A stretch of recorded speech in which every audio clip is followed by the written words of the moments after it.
Healthy Legacy took the lead in pulling together a market survey of baby bottles and sippy cups in states that have passed bills to ban bisphenol A from those products, and also in one state, Oregon, that hasn't passed a bill yet.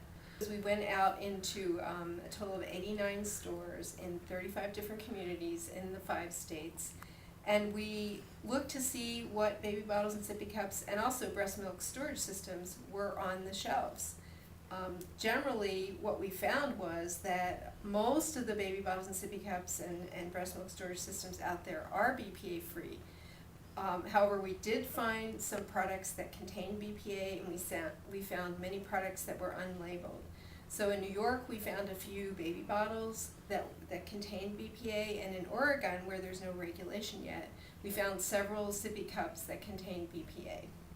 Bisphenol A is a hormone-disrupting chemical, and we have many animal studies to show that it causes developmental and reproductive harm. It's linked with cancer, it causes liver damage, and also it's linked to diabetes and obesity. So every time I see something that says it's an endocrine disruptor, it's just one more layer of frustration that these toxins have been allowed into our environment to affect our kids.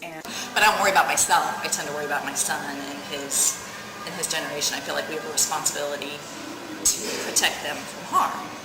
The synergistic effects between chemicals in the environment and the growth of a child neurologically, reproductively, can be so sensitive to the effects of those chemicals. We need to have laws at the federal level that act quickly to reduce exposure to BPA, especially in food contact type of applications. And we do have a bill in Congress that was introduced in January by Representative Markey and Senator Feinstein.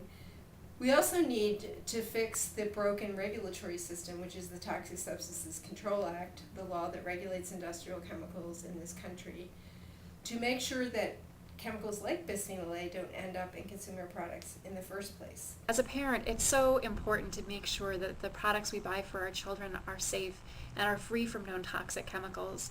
I've made a huge effort in my life to make sure that the products we give to our girls are safer. So I look forward to seeing legislation advance through state after state and at the federal level so that all of our children are protected. Countries around the world are taking these steps to protect babies, and the United States should follow suit.